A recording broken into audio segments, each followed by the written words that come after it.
Bonjour les amis, j'espère que vous allez bien, je suis Pascal Tréfingui et à partir de début décembre, nous allons commencer un cours de gnose chrétienne.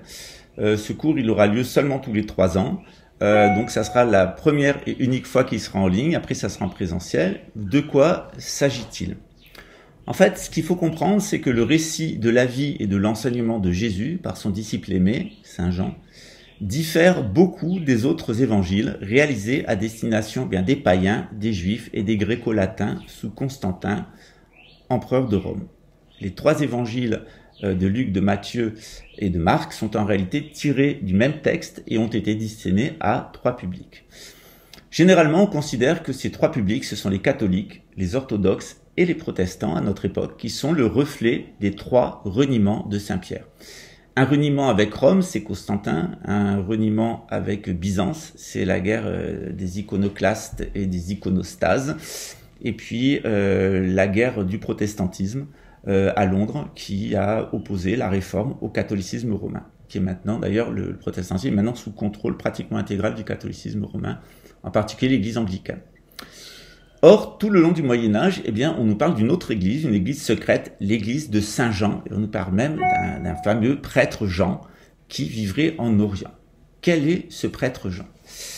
Je vous apporterai la réponse dans ce cours, mais ce que je vais avant tout vous expliquer, c'est que l'évangile de Jean est encore de nos jours le véhicule de la science maçonnique.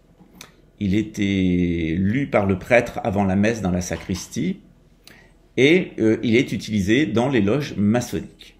Or, qu'est-ce qu'a cet évangile de Saint Jean de particulier? Que présente-t-il dans son texte grec original ou originel que les autres évangiles n'ont pas? Pour le comprendre, je vais vous entraîner pendant 3 mois dans un fabuleux voyage intellectuel aux racines des lettres hébraïques et des lettres latines. Je vais faire apparaître devant vous les images que Jean a puisées dans le ciel, en transformant les groupes d'étoiles, les luminaires et les planètes en autant de personnages du drame de la crucifixion et de la résurrection du Christ. C'est le Verbe de Dieu, le message du cosmos, gravé au cœur de nos ancêtres, que je vais vous permettre de découvrir, si vous ne l'avez pas déjà fait, parce que je suis un spécialiste de la pensée traditionnelle et j'ai envie que vos âmes puissent entendre d'une autre manière ce beau message de Saint Jean. Ce cours, il est un véritable enchantement. Il plonge au cœur de la pensée menant d'Abraham à Mohamed, en passant par Jésus et Moïse. Et loin d'être ténébreux, vous allez découvrir à travers ma voix et mon image un monde traditionnel empli de lumière et de bonté, ouvert vers l'au-delà et son prochain. Je l'espère, vous aider à dénouer les questions du bien et du mal, la question du démiurge et du sens de la vie humaine, de ce qui se passe dans l'au-delà, et de vous montrer comment l'œuvre de Dieu apparaît emplie de tendresse et d'humour, tendant vers sa créature une main secourable. Les 21 chapitres de l'évangile de Saint Jean transparaissent de la lumière et de l'amour de Jésus pour les humbles, avec un flot d'images associées aux 21 lettres de l'alphabet hébraïque, 22, et à des sagesses profonde. Il est vrai que conscient des limitations de son auditoire, souvent illettré et peu instruit, écrasé par la botte romaine et l'hypocrisie des moralistes du temple, Saint Jean a su donner à l'enseignement de celui qu'il aimait toute la douceur nécessaire pour être entendu. Quel cœur sincère de l'époque est resté de pierre face au Verbe de Jésus, à part ses autorités religieuses et royal qui était infesté par les Édomites et qui avait trahi les institutions fondées par le roi David et le roi Salomon. L'évangile de Saint Jean, c'est aussi un texte à la teneur intellectuelle extrêmement élevée, issu de la gnose juive, hérité de Sumer et d'Égypte. L'enseignement de Jean débouche sur 2 prophéties. La première est associée à Saint Jean-Baptiste et c'est celle de la venue de Mohamed à la fin des temps, au milieu des temps. Et puis ensuite, il y a une deuxième prophétie qui est l'Apocalypse de Saint Jean, qui est en quelque sorte le 22e chapitre de l'évangile de Saint Jean, qui est une prophétie de la fin des temps. Qui mesurera ces 2 annonces, celle de la venue de Mohamed et celle du venue du châtiment de l'humanité? Peut-être vous, mais pourtant le texte est très clair.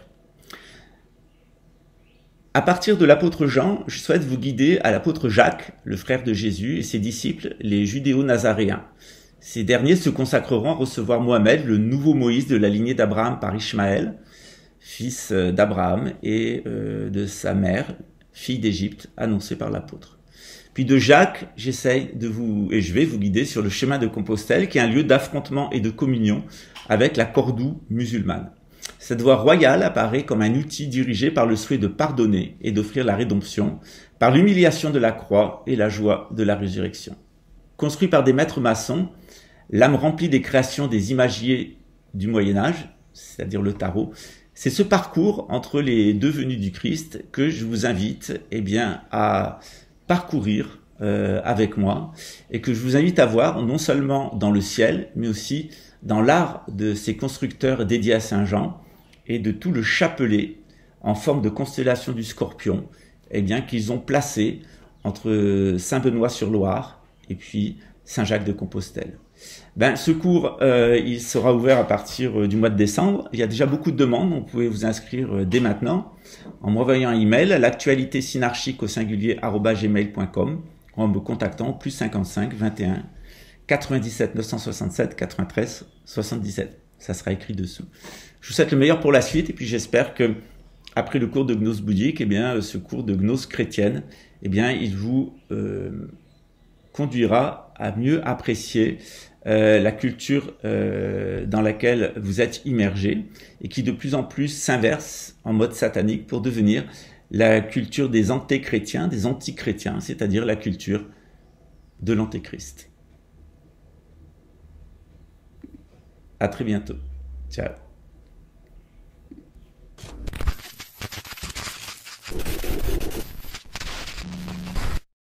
Il était flic et il faisait du bon travail. Mais il avait commis le crime le plus grave en témoignant contre d'autres flics qui avaient mal tourné. Ces flics avaient tenté de l'éliminer, mais c'est la femme qu'il aimait qui avait été touchée. Accusé à tort de meurtre, il rôdait maintenant du côté du Dakota. Un hors-la-loi poursuivant les hors-la-loi, un chasseur de primes.